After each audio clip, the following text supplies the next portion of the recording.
Assalamualaikum warahmatullahi wabarakatuh.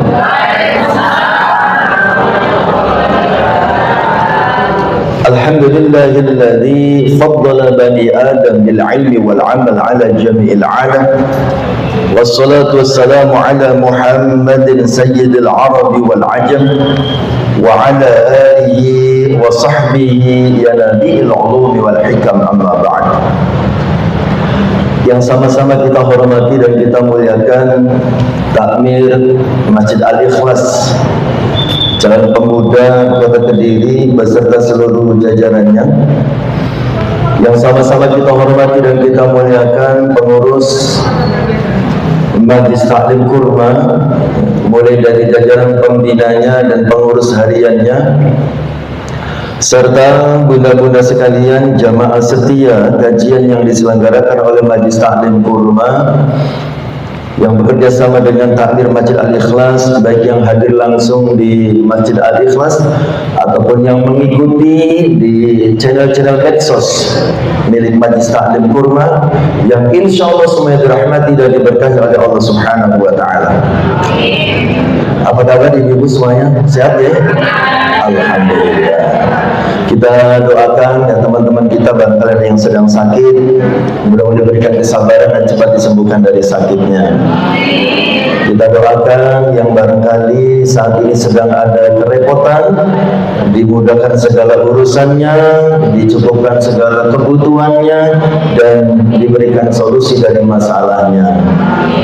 Dan mudah-mudahan teman-teman kita yang masih dalam perjalanan yang menuju majelis ini, ya, kita doakan mudah-mudahan perjalanannya diberikan kelancaran, keselamatan, keberkahan, dan bisa sampai bersama-sama dengan kita saat ini. Dan kita doakan pula tadi khusus untuk ibu pembina kita yang barusan operasi, ya mudah-mudahan beliau sempat diberikan kesembuhan total dan bisa kembali bersama-sama dengan kita. Ala hadhihi niyyah wa ala kulli niyatin shalihah. Al-Fatihah. Bismillahirrahmanirrahim. Iyyaka na'budu wa nasta'in ihdinas siratal mustaqim siratal ladzina an'amta 'alaihim.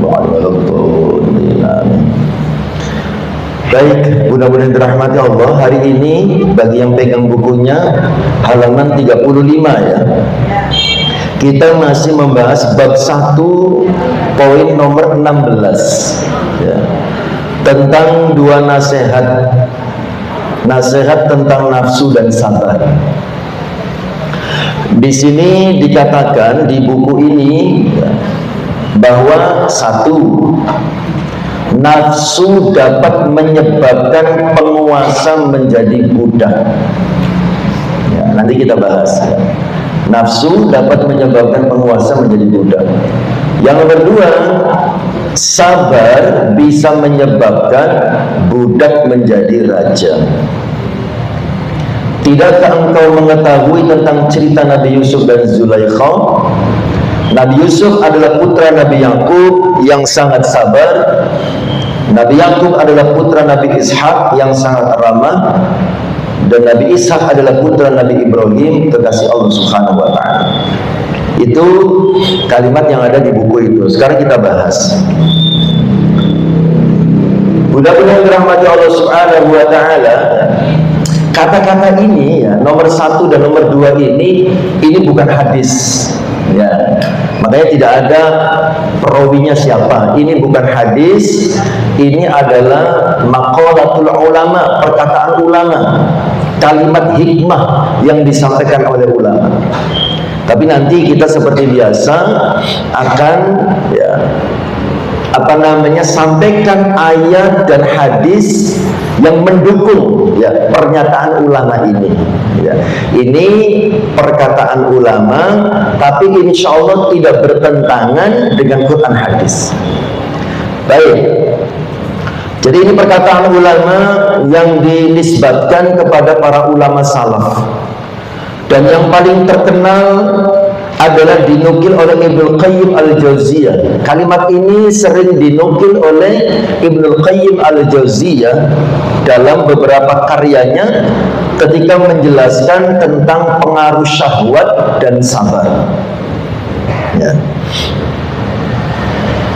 Jadi maksud dari perkataan ini bukan berarti bahwa seseorang benar-benar menjadi budak atau benar-benar menjadi raja secara status sosial. Bukan itu, ya. Tapi menggambarkan tentang kemerdekaan atau perbudakan jiwa. Ya. Jadi maksudnya jiwanya merdeka atau jiwanya diperbudak. Nah, itu maksudnya. Jadi bukan secara status sosial, kita kalau sabar nanti jadi raja, kita kalau nuruti hawa nafsu nanti jadi budak. Bukan secara kehidupan sosial, secara real dalam kehidupan. Tapi itu maksudnya adalah perbudakan hati. Sekarang kita bahas. Yang pertama, nafsu dapat menyebabkan penguasa menjadi budak. Maksudnya adalah seseorang dalam status sosialnya atau dalam kedudukannya di masyarakat, bisa jadi dia memiliki kekuasaan, bisa jadi dia memiliki jabatan, bisa jadi dia memiliki harta yang banyak, bisa jadi dia memiliki kedudukan yang tinggi. Tapi jika ia tidak mampu mengendalikan hawa nafsunya, maka sesungguhnya ia telah menjadi budak. Budak bagi apa? Budak bagi hawa nafsunya sendiri. Maksudnya begitu, ya.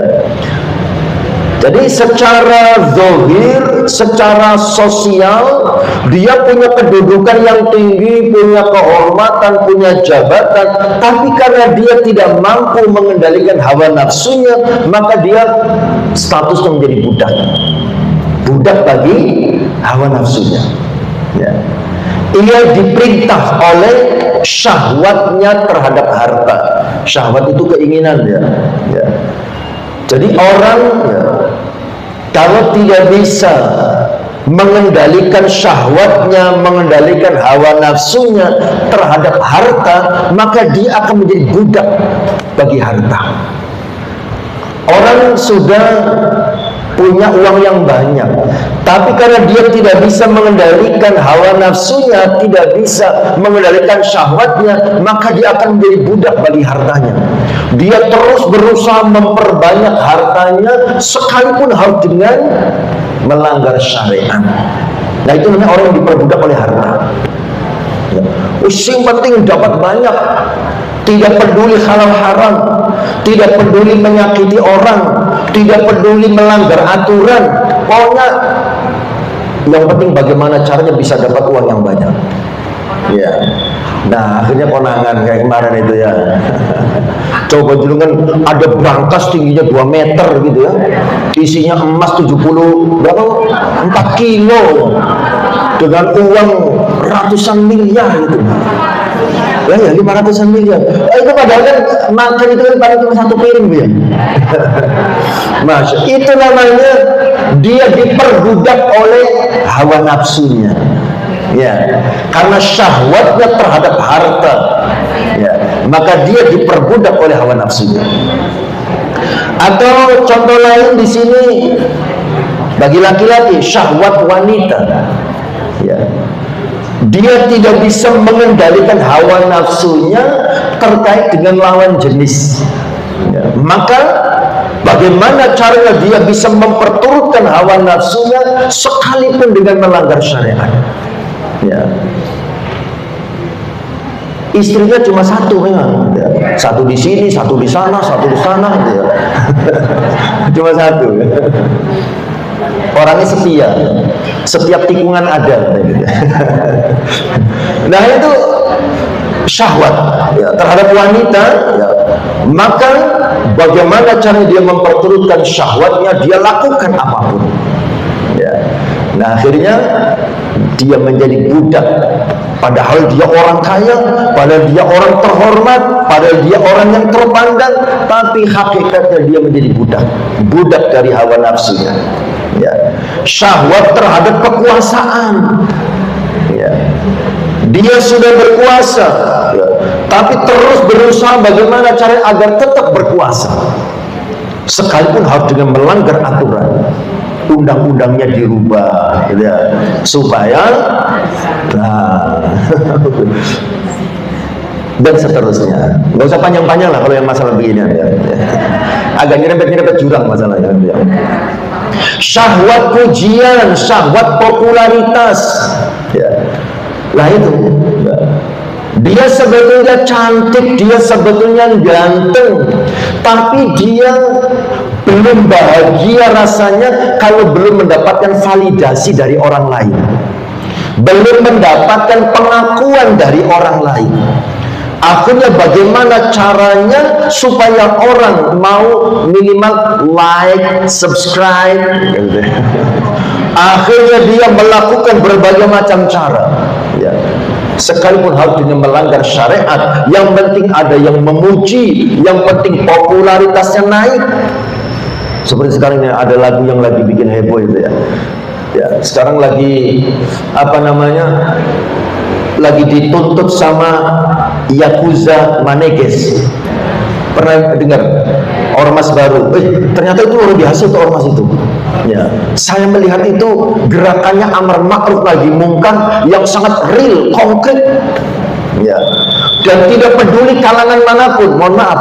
Padahal itu kan pendirinya orang pesantren. Tapi juga ketika ada pesantren yang melanggar syariat, dilaporkan. Ya, seperti mohon maaf pelecehan terhadap santriwati itu, ya, yang terjadi di beberapa pesantren, Yakuza Maneges itu yang mengawal untuk melaporkan. Nah ini artis, ya, yang nyanyi lagu yang masya Allah mengerikan lagunya itu, ya, kalau dicerna oleh anak-anak remaja kita mengerikan itu lagu itu, ya. Nah itu sedang diproses, itu dilaporkan di Polres Malang kalau tidak salah, gitu ya. Karena apa namanya tempat terjadinya perkaranya kemungkinan di sana, akhirnya dilaporkannya di sana. Ya, yaitu demi pujian, demi popularitas, apapun dilakukan. Itu orang yang diperbudak oleh hawa nafsunya. Ya. Dia terhormat secara sosial, dia orang merdeka secara sosial, ya. Dia orang terpandang secara sosial, tapi karena dia tidak bisa mengendalikan hawa nafsunya, maka dia menjadi budak bagi hawa nafsunya, ya. Padahal yaitu secara lahir dia adalah orang yang terhormat.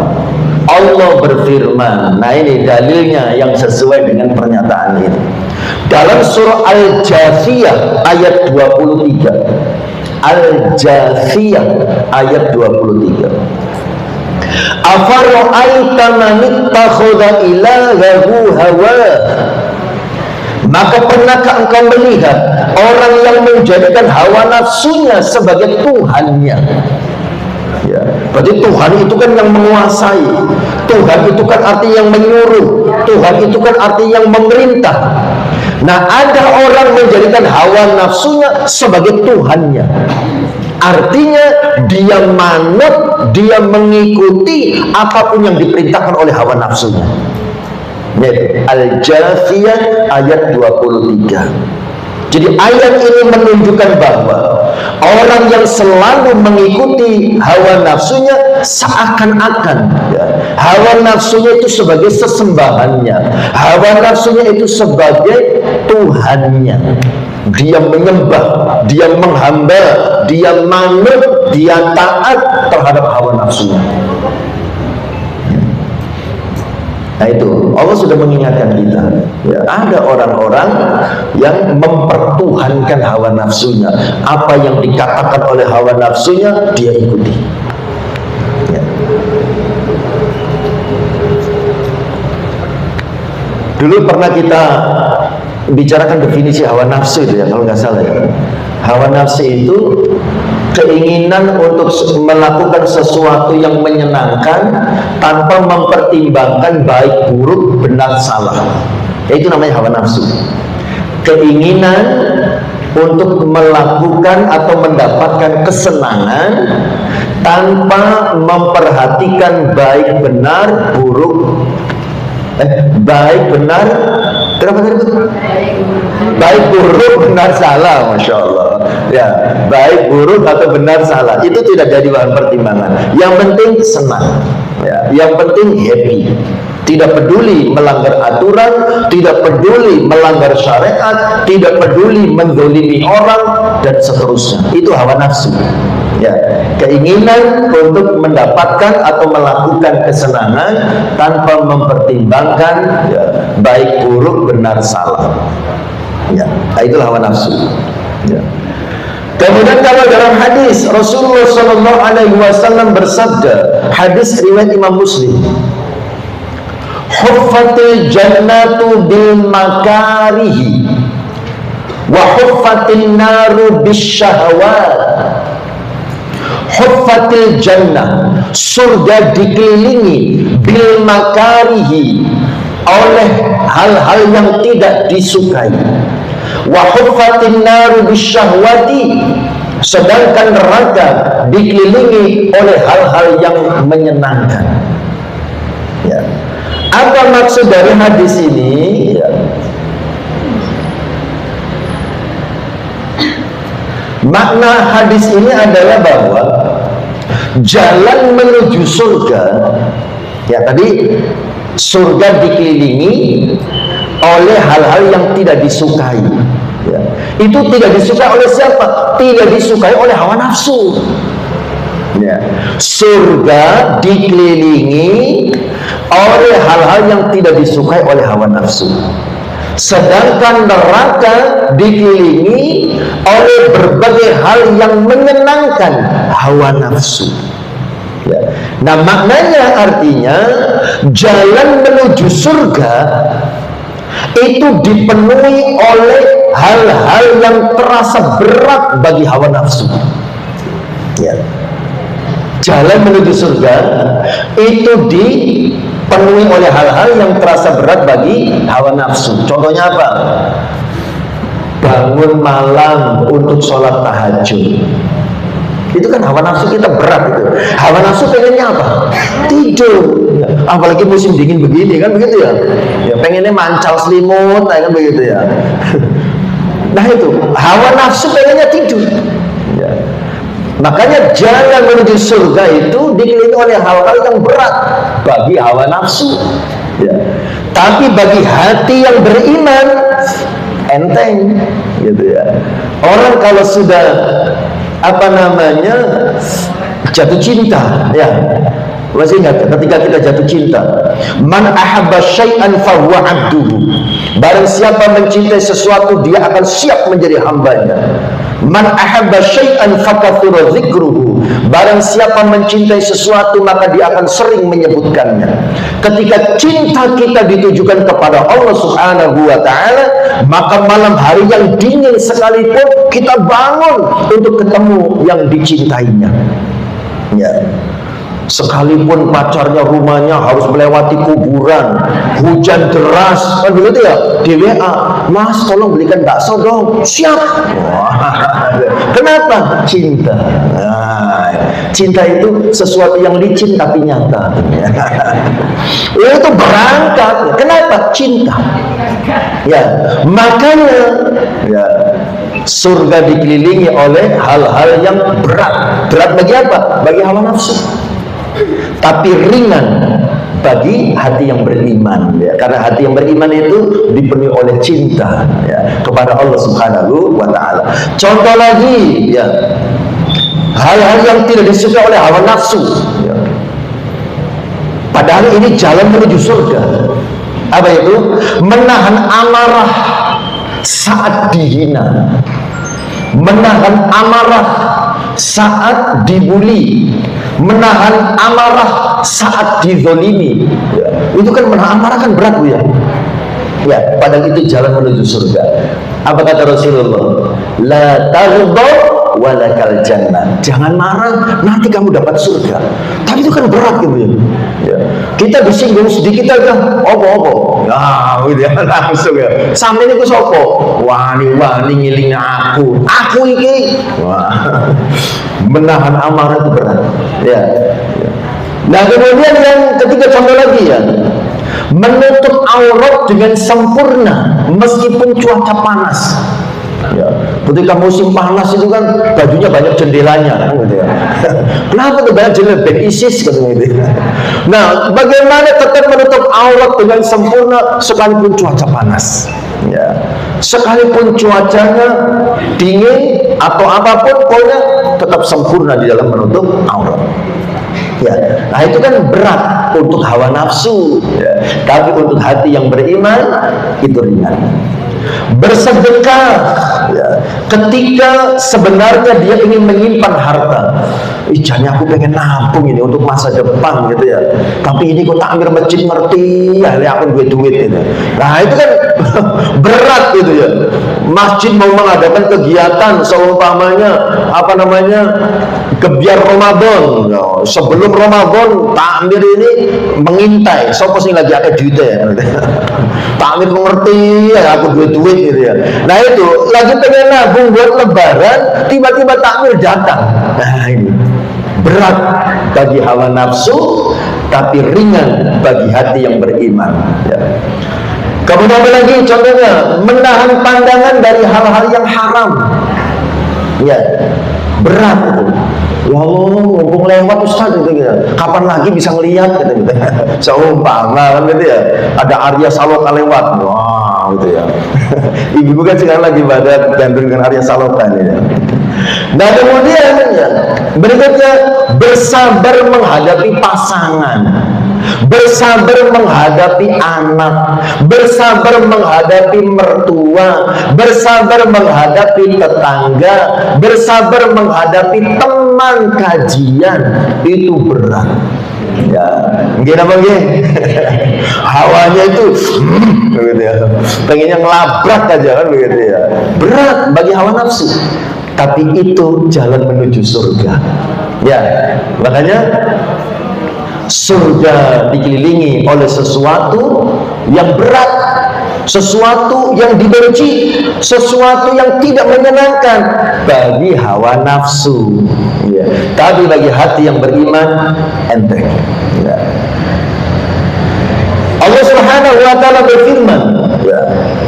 Ini ayat yang menjelaskan surga dikelilingi oleh hal-hal yang tidak disukai ya. Allah Subhanahu wa ta'ala berfirman dalam surah An-Nazi'at ayat 40 dan 41. Wa amma man khafa maqama rabbih wa nahan nafsa 'anil hawa fa innal jannata hiyal ma'wa. Nah itu An-Nazi'at ayat 40 dan ayat 41. Wa amma man khafa maqama rabbih, adapun orang-orang yang takut kepada kebesaran Tuhannya, wa nahan nafsa 'anil hawa, dan bisa menahan dirinya dari hawa nafsu, fa innal jannata hiyal ma'wa, maka surgalah yang nanti akan menjadi tempat tinggalnya. Ya, hawa nafsu harus dikendalikan ya. Siapa yang bisa mengendalikan hawa nafsu, maka surgalah tempatnya ya. Nah kemudian bagian yang kedua dari hadis tadi, kan bagian yang pertama surga dikelilingi oleh hal-hal yang tidak disukai oleh hawa nafsu, sementara neraka dikelilingi oleh hal-hal yang disukai dan disenangi oleh hawa nafsu. Maksudnya ya, bahwa jalan menuju neraka itu memang menyenangkan ya. Menyenangkan bagi hawa nafsu gitu ya, tapi tidak menyenangkan bagi hati yang beriman ya. Contohnya di sini ya, zina dan pergaulan bebas ya. Ya itu disukai oleh hawa nafsu ya. Menyenangkan ya. Awalnya cuma chat WA gitu ya. Kemudian lama-lama nyaman, ketemuan. Awalnya cuma ngobrol di kafe, ya. Lama-lama lah, silakan dikarang sendiri ceritanya. Hati-hati ya. Nggak tahu Ustaz, saya kalau ngobrol sama dia itu surga terasa begitu dekat gitu. Baik, bawa-bawa surga gitu. Ngobrol dengan semua orang itu memacu adrenalin katanya. Masya Allah. Contoh lagi, korupsi dan mengambil harta yang bukan haknya. Itu disukai oleh hawa nafsu. Ya. Nah, itu jalan menuju neraka. Ya. Riba dan fitnah, judi, minuman keras, ya. Pamer demi popularitas, kecanduan medsos hingga melalaikan ibadah. Ya. Hati-hati Bu. Saya pernah lihat itu ada video nenek-nenek, ya Allah, ya, sambil dijulukannya Nelly, ya, nenek lincah. Itu lagi nangis guling-guling gara-gara HP-nya diambil sama anaknya, gitu ya. Kecanduan medsos loh, Mbah Uti, ya Allah, gitu ya. Kecanduan medsos gitu. Kalau apa namanya paketnya habis, wah gelisah gitu ya. Anak cucunya diteleponi semua. Ini paketnya habis dan seterusnya. Nah itu ya. Allah Subhanahu wa taala berfirman terkait dengan poin yang kedua ini, bahwa neraka dikelilingi oleh syahwat, neraka dikelilingi oleh sesuatu yang menyenangkan hawa nafsu, dalam surat Shad ayat 26. Surat Shad. Kan ada surat Shad. Ya, itu surat Shad. Ayat 26 Allah berfirman, wala tattabi'il hawa fayudillaka an sabilillah. Wala tattabi'il hawa, janganlah kamu mengikuti hawa nafsu. Kenapa?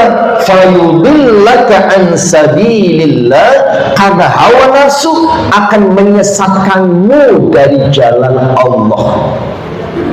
Hawa nafsu itu akan menyesatkan kita dari jalan Allah Subhanahu wa ta'ala. Ya.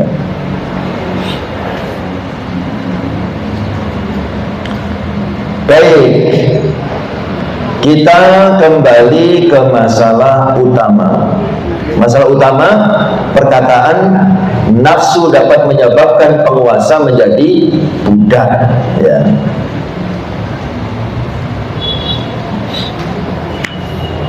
Ya, jadi seseorang ya, sekalipun dalam kehidupannya dia memiliki status sosial yang baik, status sosial yang tinggi gitu ya. Tapi kalau dia tidak bisa mengendalikan hawa nafsunya, ya, maka dia akan menjadi seorang budak dari hawa nafsunya, ya, sehingga dia menjadi orang yang terhina. Ya, na'udzubillah ya. Mudah-mudahan kita semua, keluarga kita, keturunan kita dihindarkan ya dari perbudakan hawa nafsu ya. Karena kan masya Allah ya, mengerikan dia. Kita lihat ya, ada orang yang sangat kita hormati, terpandang, gara-gara tidak bisa mengendalikan hawa nafsu, pakai rompi oren. Kan begitu ya? Ya Allah, gak nyangka ya, kan begitu ya? Ya, akhirnya kan menjadi orang yang terhina. Padahal secara status sosial dia sangat mulia, terpandang, terhormat, tapi kan menjadi budak hawa nafsu, menjadi terhina. Ya. Tidak bisa mengendalikan hawa nafsu terhadap tadi ya, popularitas, kehormatan, harta, termasuk hawa nafsu syahwat terhadap lawan jenis ya, itu juga bisa membuat seseorang yang tadinya mulia dan terhormat menjadi terhina sehina-hinanya. Nggak nyangka ya, ya Allah, ternyata gitu ya. Nah itu karena tidak bisa mengendalikan hawa nafsu. Nah kemudian berikutnya poin yang kedua ya, sabar bisa menyebabkan budak menjadi raja. Ya. Sabar bisa menyebabkan budak menjadi raja. Artinya apa? Artinya orang yang mampu bersabar akan diangkat derajatnya oleh Allah Subhanahu wa ta'ala. Orang yang mampu bersabar, ini artinya ya, akan diangkat derajatnya oleh Allah Subhanahu wa Ta'ala. Sekalipun secara sosial di masyarakat dia bukan siapa-siapa, ya. Sekalipun di masyarakat dia bukan pejabat, dia bukan ulama, dia bukan orang kaya, biasa saja status sosialnya di masyarakat. Tetapi ketika dia bersabar, maka dia akan mendapat kemuliaan dari Allah Subhanahu wa Ta'ala. Sabar dalam hal apa? Sabar itu ada 3 macam. Ya. Yang pertama, sabar dalam menjalankan ketaatan. Sabar dalam menjalankan ketaatan. Taat itu berat, maka butuh kesabaran untuk melakukan. Ya. Nanti kita bahas lebih jauh. Kemudian yang kedua, sabar dalam meninggalkan maksiat. Ya. Sabar dalam meninggalkan maksiat. Tadi itu maksiat itu menyenangkan. Ya. Butuh kesungguhan dan kesabaran dalam menghadapinya untuk bisa menolak dan meninggalkannya. Yang ketiga, sabar dalam menghadapi ujian. Ya. Ujian itu masya Allah, ya. Kadang-kadang ya, di luar prediksi kita, ya. Tapi tidak ada yang di luar kemampuan kita, karena Allah itu sudah mengukur. Kan gitu ya, la yukallifullahu nafsan illa wus'aha. Jadi tidak ada orang itu yang dikasih ujian yang di luar kemampuannya, ya. Yang jadi persoalan itu bagaimana dia merespon ujian itu, menyikapi ujian itu, ya. Nah, jadi walaupun awalnya dia orang kecil, orang miskin, ya, bukan siapa-siapa, ya. Bahkan kalau zaman dulu seumpamanya dia bahkan seorang budak, gitu ya. Tapi karena dia sabar dalam 3 hal tadi, sabar dalam taat, sabar dalam meninggalkan maksiat, sabar dalam menghadapi ujian, maka Allah berfirman dalam surat Az-Zumar ayat 10, Az-Zumar ayat 10, innama yuwaffas sabiruna ajrahum bighairi hisab. Sesungguhnya hanya orang-orang yang bersabarlah yang disempurnakan pahalanya tanpa batas. Ya, orang yang sabar itu diberi pahala tanpa batas oleh Allah Subhanahu wa Ta'ala. Dalam ayat yang lain, As-Sajdah ayat 24, wa ja'alna minhum a'immatan yahduna bi amrina lamma sabaru.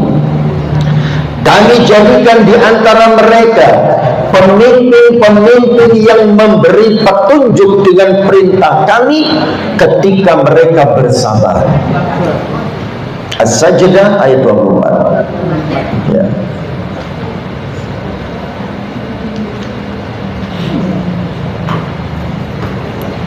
Jadi orang-orang yang bersabar itu akan dimuliakan oleh Allah Subhanahu wa Ta'ala. Kalau orang tidak sabar itu kan seringkali melanggar syariat. Orang tidak sabar itu, ya. Orang tidak sabar itu gampang melanggar syariat. Seperti dikasih sakit, kemudian sudah berobat, berikhtiar, tidak sabar, ya, pengennya sakdok saknyet kan gitu ya, minum obat langsung sembuh kan begitu ya, seumpama gitu ya. Dia tidak sabar, itu bisa melanggar syariat. Ya, mungkin kita pernah mendengar ada orang yang sakit, sudah berobat ke sana kemari nggak sembuh-sembuh, tidak sabar, akhirnya mengakhiri hidupnya. Itu kan karena tidak sabar, akhirnya melanggar syariat. Ya, nyemplung ke sungai Berantas kan begitu ya. Gara-gara tidak sabar. Ya. Diputus cinta, itu ada kan mahasiswi itu kejadian itu pernah dia, mahasiswi dari salah satu kampus di Kediri putus cinta, ya Allah, nyemplung ke sungai Berantas. Kan nggak ada yang lain kan gitu ya, masya Allah, masih banyak begitu, kok bingung. Ya, nggak sabar, itu bisa melanggar syariat. Ya. atau sekedar tidak bisa sabar dalam menahan amarah, itu juga bisa melanggar hukum. Ya. Disinggung sedikit marah, mukul. Yang dipukul tidak membalas tapi melaporkan ke polisi. Selesai sudah. Masuk penjara. Gitu ya. Itu gara-gara apa? Tidak sabar.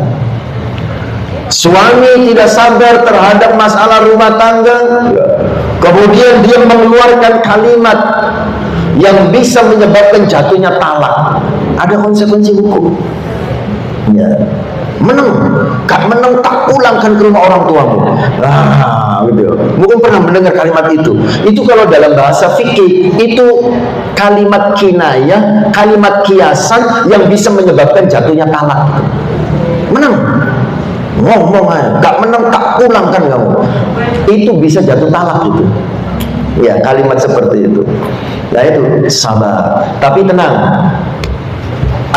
Terkait dengan masalah cerai dan tidak cerai, dalam kalimat-kalimat seperti itu, kita di Indonesia itu tidak menganut hukum Islam murni. Jadi terkait dengan masalah rumah tangga itu di Indonesia menggunakan yang namanya KHI, kompilasi hukum Islam. Ya, jadi itu sudah hasil ijtihad pakar hukum di Indonesia, termasuk para ulama di dalamnya, bahwa cerai dan tidak cerai itu ditentukan oleh keputusan hakim. Jadi seorang suami sekalipun ngomong 1000 kali aku cerai kamu dengan kalimat yang jelas, aku cerai kamu, selama tidak ngomong di depan hakim, kemudian hakim tidak mengetuk palu, maka belum terjadi perceraian itu. Dan sudah tidak ada lagi pembedaan. Ustaz, itu kan sudah cerai secara agama tapi belum cerai secara negara. Tidak ada pembedaan itu. Ya cerai ya cuma satu, karena sudah dikompilasi, ya, sudah dijadikan satu, sudah diistihadi, gitu ya. Namanya kompilasi hukum Islam, perpaduan antara hukum positif dengan hukum syariat Islam. Dan itu tujuannya kenapa perceraian hanya terjadi kalau di depan sidang pengadilan agama, ya, supaya menghindari yang namanya perzinahan dalam rumah tangga. Jadi ada istilah berzina dalam rumah tangga. Maksudnya adalah karena ketidakpahaman seseorang tadi itu ya, gak menang tak pulang kan kamu. Awalnya marah-marah, malam-malam kelon maneh gitu ya. Nah itu siang sudah ngomong begitu, malamnya kelon gitu ya. Itu kalau hukum Islam murni yang diterapkan itu berzina itu. Iya kan? Kan sudah cerai dia, sudah jatuh talak itu. Malamnya kelon maneh gitu ya. Itu untuk menghindari perzinahan dalam rumah tangga, akhirnya ada kompilasi hukum Islam. Ya. Jadi kompilasi hukum Islam itu untuk melindungi rumah tangga biar tidak terjadi perzinahan. Oh, di kantung ini segala macam kalimat cerai sudah muncul gitu ya. Malamnya kademen mepet maneh. Nah itu kan zina itu terjadinya kalau hukum Islam murni yang diterapkan. Ya, makanya ada KHI, kompilasi hukum Islam. Ya, terjadinya perceraian hanya terjadi kalau di depan sidang pengadilan agama. Baik. Kok kita jadi ke situ ya? Tadi ngomong apa tadi? Malu musim dingin ya, jadi ya Allah bahasanya jadi kelon, nah gitu ya. Ya. Sabar, maksud saya kan lagi membahas sabar bu ya. Ya. Orang yang tidak sabar bisa melanggar syariat. Nah, tadi kan lagi ngomong itu ya. Ya sabar, karena orang yang tidak sabar itu bisa melanggar syariat. Kemudian terkait dengan tadi bahwa sabar bisa menyebabkan budak menjadi raja. Hadis yang terkait dengan itu, ya, hadis yang terkait dengan itu, hadis yang Imam Bukhari dan Muslim. Rasulullah Shallallahu Alaihi Wasallam bersabda, "Wa ma u'tiya ahadun ata'an khairan wa awsa'a minas sabri." Tidaklah seseorang diberi suatu pemberian yang lebih baik dan lebih luas daripada kesabaran. Jadi pemberian Gusti Allah kepada kita dari semua nikmat yang ada, ya, mau nikmat mobil, nikmat rumah, nikmat bisnis, nikmat keluarga, dan seterusnya. Tidak ada pemberian yang paling baik dan paling luas dibandingkan dengan kesabaran. Apa maksudnya yang disampaikan oleh Rasulullah itu? Nah, kita coba gali.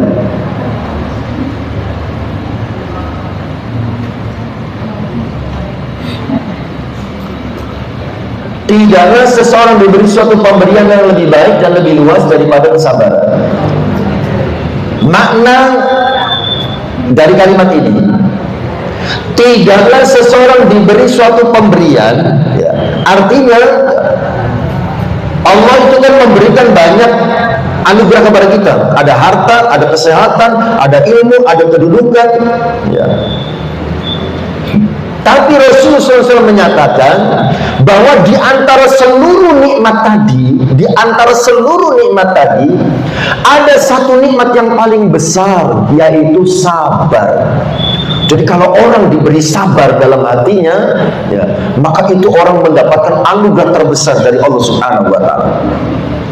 Mengapa sabar disebut sebagai nikmat terbesar, nikmat terbaik? Karena sabar itu dapat menjaga seseorang dari banyak keburukan. Ya, orang yang sabar itu dia akan terhindar dari banyak keburukan. Contohnya nih ya, orang yang sabar maka dia akan mampu menjaga lisannya. Orang yang sabar itu mampu menjaga lisannya. Ada omongan gak enak tentang dia, nyerang dia, kalau orang yang sabar, dia jaga lisannya, dia tidak akan membalas. Iya kan? Nah, itu kan luar biasa, dapat pahala. Tapi kalau orang yang tidak sabar, ada omongan, tidak bisa dijaga lisan itu, langsung dijawab. Karepe opo? Ya, ndang ngomong, ya, model opo. Nah, itu kalau tidak sabar, tidak bisa menjaga lisan. Orang yang sabar itu orang yang bisa menjaga lisannya. Dia terhindar dari keburukan lisannya. Ya. Mendengar ada gosip baru, padahal ini gosip belum ada yang tahu. Ya. Biasanya kecenderungan umumnya orang itu pengen menjadi orang pertama, yang menyebarkan berita. Ya. Perasaan bangga gitu kalau menjadi orang pertama yang menyebarkan berita. Gitu. Itu kalau orang yang sabar, dia tetap tahan. Dia tetap diam, dia tidak akan menceritakan, ya, apapun yang bisa berkonsekuensi kepada dosa. Dia tahan, ya. Orang yang sabar juga akan mampu mengendalikan emosinya. Orang yang sabar itu dia akan bisa menjaga ibadahnya. Itu orang yang sabar, bisa menjaga ibadahnya. Kalau orang yang tidak sabar, dikasih mumet sedikit saja searas-arasan sembahyang, searas-arasan sholat. Jangan kan sholat, mangan kadang-kadang malas gitu ya. Itu orang yang tidak sabar, ya, dia tidak bisa menjaga ibadahnya. Tapi orang yang sabar, apapun situasi dan kondisinya tetap stabil, tetap dia jaga ibadahnya. Tidak punya uang, dia tetap ibadah. Banyak uang, dia pun tetap ibadah. Stabil emosinya, ya, stabil ibadahnya. Kemudian orang yang sabar, dia bisa menghindari dosa. Ya. Sekalipun banyak godaan, ya. Mau pengajian, udah berangkat ibu ya di jalan, ketemu Besti, hai Besti, mau kemana nih? Ngaji dong, mampir dulu, kita ngopi-ngopi dulu lah. Orang yang sabar, maaf, gampang ngopinya nanti, saya cari ilmu dulu. Itu orang yang sabar. Tapi kalau orang yang tidak sabar, langsung oleng, oke, belok dia. Ya, sabar. Jadi orang yang sabar itu dia bisa menjaga dirinya, menghindari dosa. Ya. Kemudian orang yang sabar itu juga dia tetap optimis ketika mendapat ujian. Itu orang sabar. Ya. Sekalipun kelihatannya peteng gitu ya, sudah gak enak pandangan jalan keluar gitu ya, terus badan sakit, utang tambah banyak, suami nggak pulang-pulang, seumpama gitu ya, bertubi-tubi ujian. Orang yang sabar tetap optimis menghadapi persoalan-persoalan yang ada. Ya, dia tetap stabil. tetap ibadah dengan baik, ya, tetap berikhtiar dengan sungguh-sungguh, dan tetap berdoa dan berharap dengan penuh keyakinan kepada Allah Subhanahu wa Ta'ala. Sabar. Sebaliknya orang yang tidak sabar sering kehilangan semuanya itu. Semuanya itu tadi itu, tidak bisa menjaga lisannya, tidak bisa mengendalikan emosinya, tidak bisa menjaga ibadahnya, tidak bisa menghindari dosa, dan selalu pesimis ketika menghadapi masalah. Ya, orang yang tidak sabar akan kehilangan semuanya tadi. Ya. Allah Subhanahu wa Ta'ala makanya bersabda, Allah Subhanahu berfirman dalam Ali Imran 146, wallahu yuhibbus sabirin. Allah itu mencintai orang-orang yang bersabar. Kemudian apa tadi? Pernyataan yang mengatakan sabar itu nikmat yang lebih besar dan lebih luas. Maksudnya apa? Sabar itu lebih luas. Ya. Mengapa sabar disebut lebih luas? Ya. Karena manfaat sabar mencakup seluruh sisi kehidupan.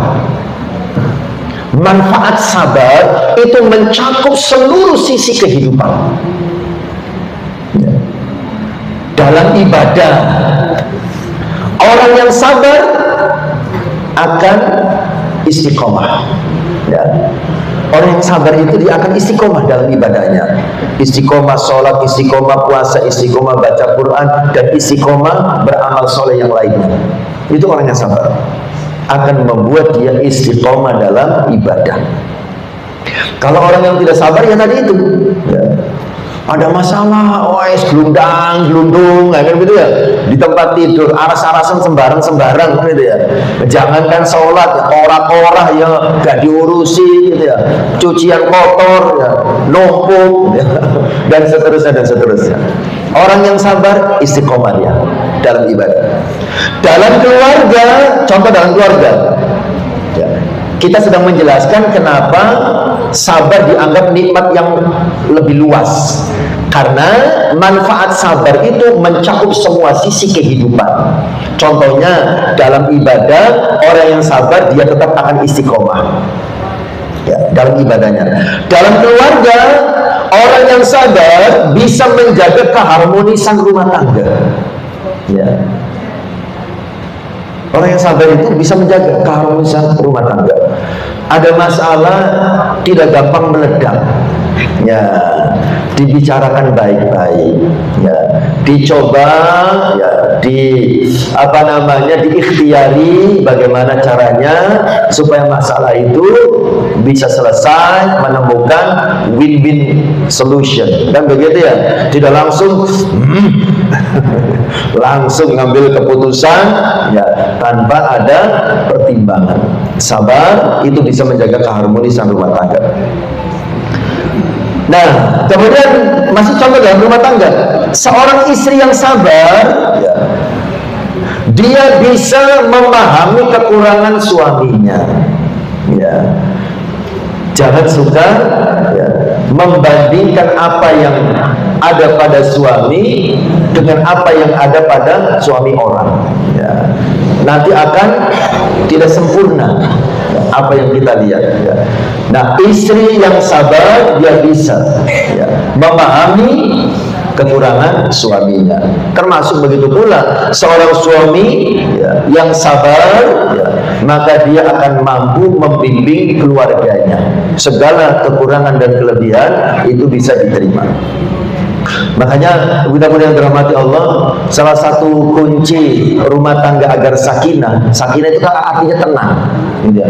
Tidak seperti pasar ya, ada suara glombrang apa segala macam gitu.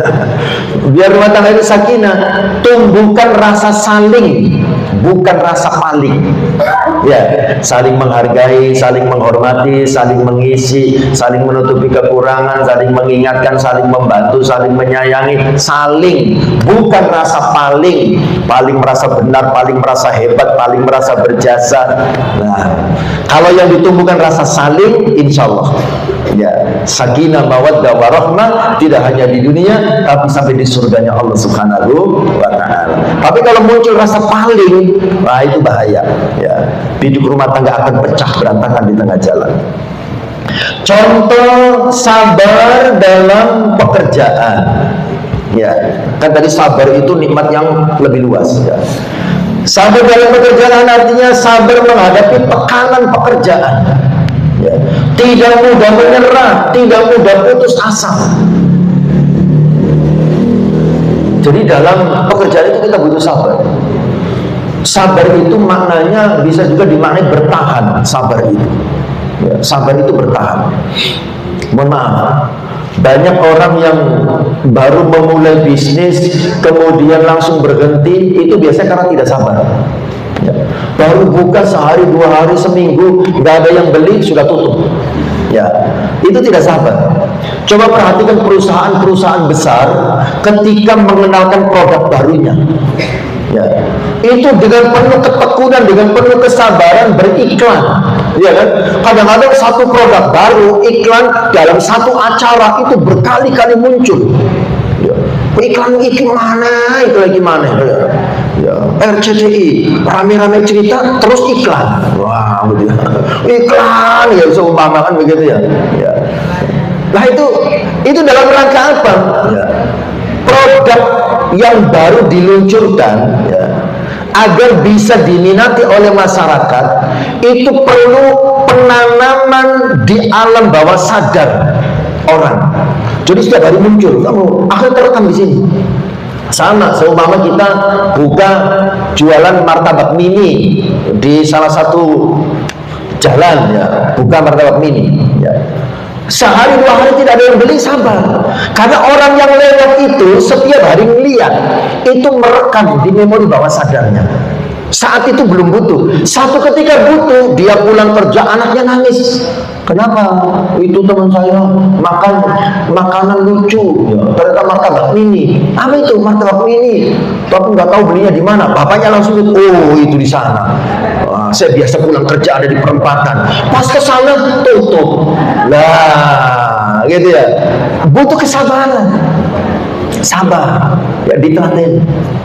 Saya mungkin pernah bercerita di desa saya, di Dusun Tawang, Desa Sumberbendo, Kecamatan Pare, ya.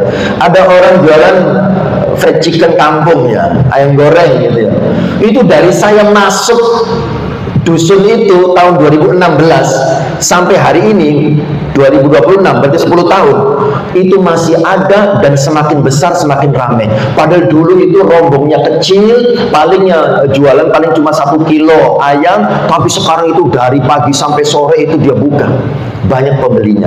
Buah dari apa? Sabar.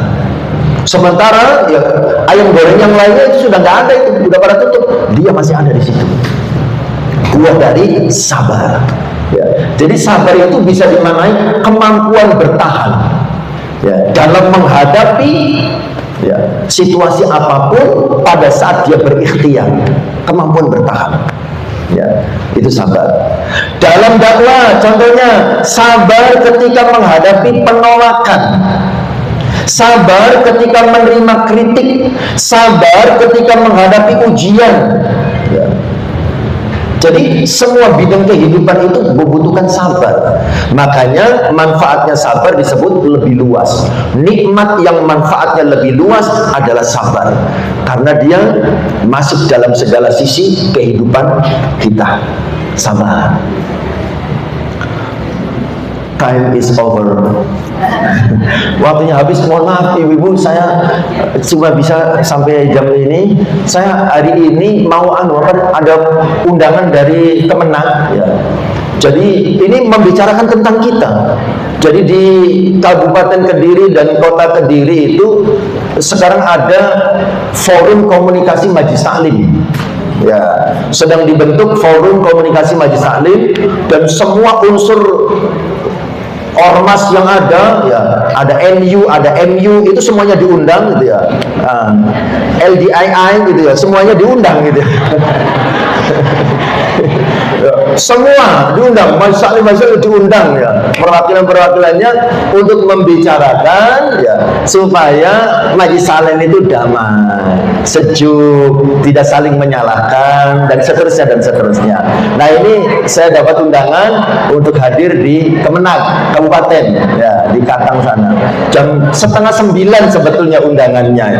Alhamdulillah, kebetulan panitia memajukan kajiannya jam 8, ya. Jadi tidak terlalu banyak waktu yang terlewatkan. Saya kira demikian nih, Ibu yang dirahmati Allah, mudah-mudahan ada manfaatnya. Ingat, jangan menjadi budak hawa nafsu dan perbesar sabar kita. Ya, insya Allah kalau orang yang bisa mengendalikan hawa nafsunya dan bisa memperluas sabarnya, hidupnya bahagia dunia, bahagia akhirat, selamat dunia dan selamat akhirat. Amin ya rabbal alamin. Demikian kunamnya, saya mohon maaf. Ihdinas siratal mustaqim. Assalamualaikum warahmatullahi wabarakatuh.